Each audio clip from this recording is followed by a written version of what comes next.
So let me start by saying, or try to imagine, that between the ecosystem and our nutritional needs, there is a space for culture to play a role in selecting foods, learning how to cook it, how to share it. My role as a sociologist and an anthropologist is to understand how that culture space is worked with from through time to establish the way we eat and the way we relate to the world. I grew up in a country engulfed by the war against drugs and cartels. As I witnessed, as my fellow Colombians, how that war was fought against a plant. So for me and for many of the Colombians, we grew up in a country where the plant, the Coca plant, was a bad plant. So somehow, from the government stance of the slogan was the plant that kills. Instead of being just a plant, it was a plant that had a morality somehow, and it should be eradicated. In that world, that created a lot of bad ideas related to Coca, but most importantly, it marginalized indigenous wisdom and stigmatized producers from the country. So, but it's really just a plant. So you can imagine my emotion, my interest, and my scientific and personal interest when I saw that the rhetoric was changing from the plant that kills to the plant that nurtures. So for me, it was a really interesting topic to work with and a very personal one. But I knew then, as I know now, that it has a lot of challenges. Changing those perspectives asks us to tap into what is called the magical thinking. The magical thinking is the powerful, the cultural tool that we have in our minds or as social groups that allow us to select products from nature and infuse them with practices and values, so making them food. In simple terms, as Claude Lévi-Strauss, the French anthropologist, stated, for foods to be eaten, they must first be thought to be eaten. They must be recognized as eaten. In the world, we have a very large array of things that could be edible, that could be food. They can have nutritional value, maybe good taste, maybe being very interesting in many other ways, but we don't consider them food. And food cultures are built up those differences. So for us to accept Coca as an ingredient, we need to recognize it as food first. Therefore, the challenge for Coca is comes from very far. It's not just an element from nature that we're including right now in our kitchens. It has to go from that narrative of war and prohibition to becoming something that we regard and we care and we like as food. And how this is happening then? How are we moving from the shift? How is this shift happening? In anthropology, there is a term, food is considered what is called a total social fact. This means that food is both influenced by and it influences every social aspect of life. Whether it's politics, history, geography, power dynamics, everything is, if you look at how food are spoken by many actors in the social world, this is what is called a total social fact. So it's not surprising that coca leaf revalorization projects started with gastronomy. Somehow they knew that if we start with food, we have a very good chance to move things around and to start changing things. But it's not easy. Many chefs and food entrepreneurs in Colombia have started sort of 2 decades ago working at exploring coca leaf in many recipes. So far, I counted mostly 100 recipes based on 4 raw ingredients derived from the coca plant. The fresh coca leaves are used. They can have let's say, the same function as an herb, a fresh herb, pretty deep, with a deeper taste. Dried leaves, they are also used as tea. They can be infused, they can be macerated, they can become very interesting, deeper flavors. Then, if you dry those leaves and you ground them, they become what is called a coca flower. That is more like a spice in my mind, more than a spice than a flower.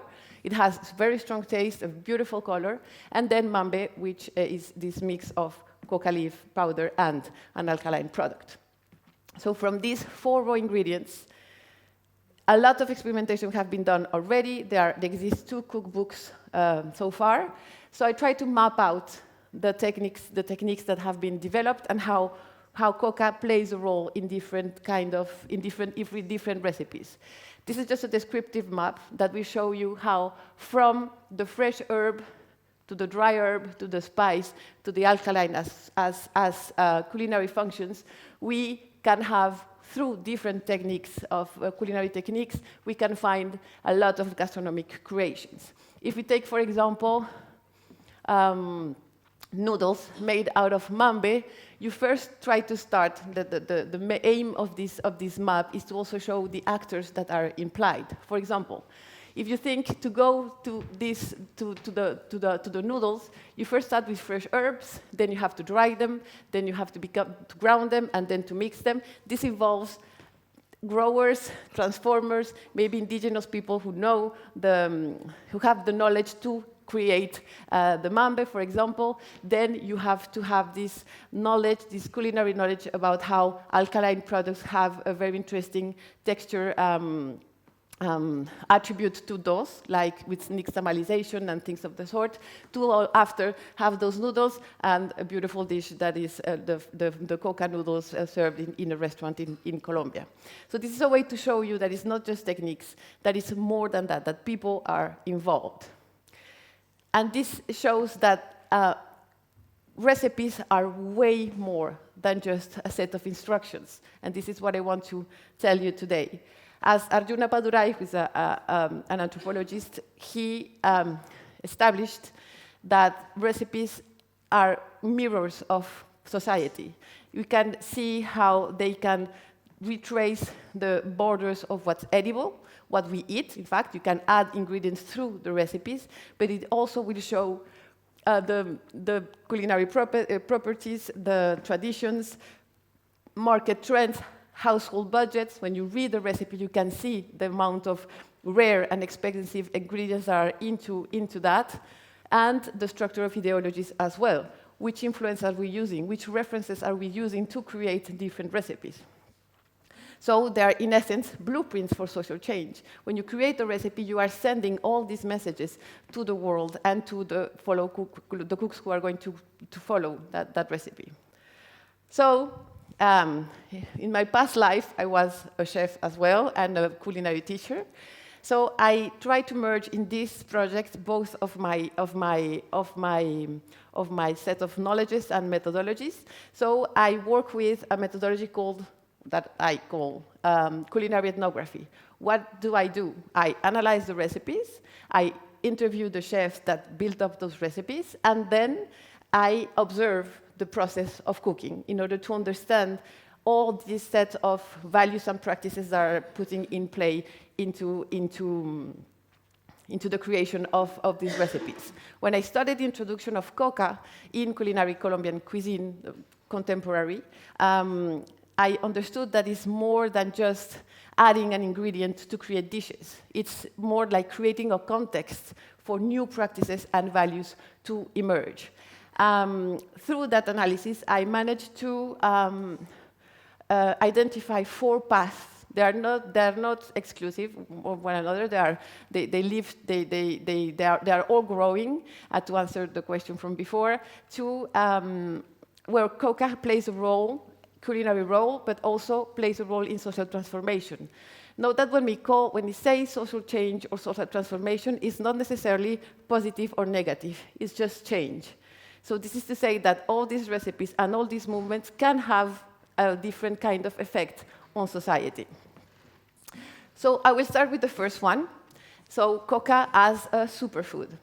I start with this one because Coca is celebrated by its nutritional value. It's amazing, it's very rich, very interesting, and it's already labeled as a superfood. But what is a superfood? It's something that is marketed between food and medicine. It also is celebrated for its historical significance, maybe pristine origins, and that nutritional density. It's very often sold or marketed with health claims, and this sometimes lacks, in other superfoods, lacks research about specifically the bioavailability of the nutrients, meaning the extent to which our body is able to absorb the nutrients. We can say that something has a lot of calcium, but we don't know how the body will absorb those nutrients. It's important to know that from a societal standpoint, superfoods, the trajectory of superfoods in society goes through very individualistic consumption practices because they're tailored to health benefits. So it will be a way to induce some sort of very functional view of Coca. And maybe the risk here, as this can be a social change, is to have Coca deprived of its cultural and social context. And so my advice here, or what I see that should be put in place, is really always showing Coca within its culinary context in order to avoid this and always try to provide with the values and practices needed. So this leads us to what is the core of this presentation, which is the social value of Coca.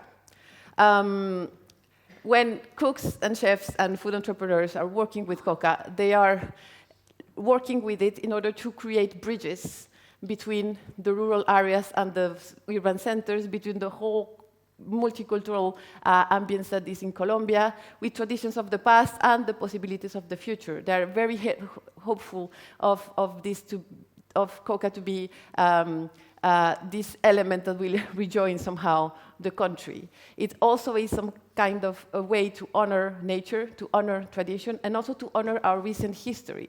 It's not that we want to erase what's happening, it has happened. And Coca, working with Coca, is a way to also honor the suffering and what we have lived through the war against drugs, but many other things. So Coca is this social one-way that allows all these connections to be made. What is really interesting around this is that it allows to epistemologists from indigenous communities and modern epistemologists to join to create new knowledge, a common base around Coca, and it invites us all, not only fellow Colombians, but in the global platform, to recognize and somehow make peace with this thing. In order for us to recognize its social value, we need to heal somehow all this bad relationship that we've had. So this is the path that is also following all these projects. But in order for us to create this platform, this social platform, this very, let's say, peaceful environment, we also need to think anew as future chefs or working in gastronomy about where and how these recipes are presented. Colombian contemporary cuisine is mostly is very inspired by regional, local ingredients, ancient traditions that are then showcased in restaurants in major cities. This means that it has like a new contemporary look, but very gourmet, high venue kind of presentations. The risk here is that Coca will be associated with an elite and reinforce social differentiation. It will make it like a rare ingredient that is not accessible for all. So the risk of it just being today, it's normal in a gastronomy like the Colombian, like effervescent gastronomy that is growing today, to have Coca. And this happens in many other cuisines. If you have seen in Peru, there is this trend in Latin American cuisine to go find ingredients way in the jungle and to bring them into restaurants. And this has a very we need to be careful anyhow, to think that this should be for all and stop creating these social differentiations around food. And we know that Coca has a very large history, and we need to see how it can be for all. So is it going to be for all? How is it possible? So coming back to what I said before, we need to all recognize it as an ingredient, know how to use it, learn what's the taste of it. Interviewing the chefs, we realized that they all say that it's not a very versatile ingredient. It's bitter, it's difficult to manage, it's not something that you will easily use on the kitchen in the household.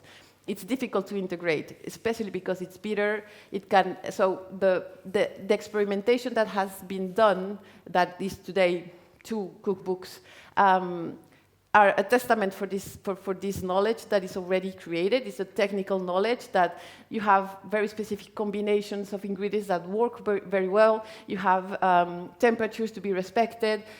They know a lot about oxidation behavior. It can also happen with Coca, and most of all, the amount of Coca that you can add to a recipe in order for it to be edible, because if not, you can easily add too much, and the thing is not going to be that good.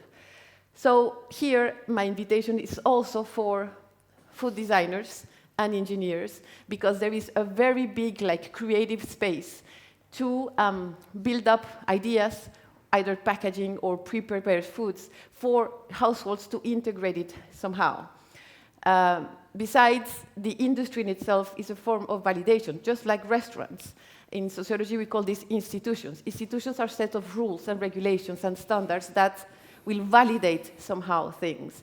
For the normal people in their kitchens, you are maybe experts in cooking, but for people in their houses, it's very difficult to integrate an ingredient.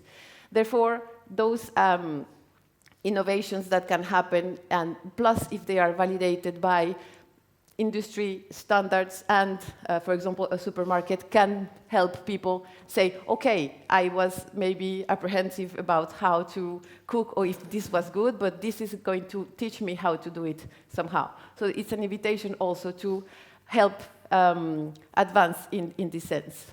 The last idea is to say that, sorry. It's to say that working with the introduction of an ingredient, regardless the ingredient, today I really see the importance of how this will change social contexts and cultures, and I hope you will see the same thing. Definitely recipes are very important documents that you should take with care, and they are very interesting to analyze. But ultimately, it's collective innovation that will help us recreate the world, hopefully with Coca leaves in it for the next decades. Thank you very much. Thank